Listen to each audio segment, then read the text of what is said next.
என்ன ஃபர்ஸ்ட் பெர்ஃபார்மன்ஸ்ல போட்டுட்டு எனக்கு ஒரு எக்ஸ்பிளனேஷன் வந்து கொடுத்தா. இப்போ என்னடா பிளான்ல இருக்கு நீ? ஜெயிலுக்கு நான் போகும்போது நீயும் கூட இருக்கணும். தேவையில்லாத பிரச்சனை தலையிடாத. இந்த கேம் நானும் ஆடி இருக்கேன். ஆனா நீ ஆடுற மாதிரி நான் ஆடல. நாங்கெல்லாம் ஊருக்குள்ள பல பேருக்கு யோசனை சொல்றீங்க. எங்க கிட்டே வா. நல்லா வெடிக்குது, நான் செத்துடும் அப்படின்னு எல்லாம் சொன்னாங்க. ஒரு சிறிய புறாவுக்கு போறா பெரிய அக்க போறாக அல்லவா இருக்கின்றது. நீங்க அந்த ட்ரிகர் பண்றதுக்கு ஆளாகாதீங்க.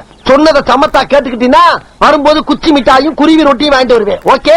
இப்ப அவன் ஏன் அங்க போய் சேர்ந்திருக்குன்றது எனக்கு நல்லா தெரியும்.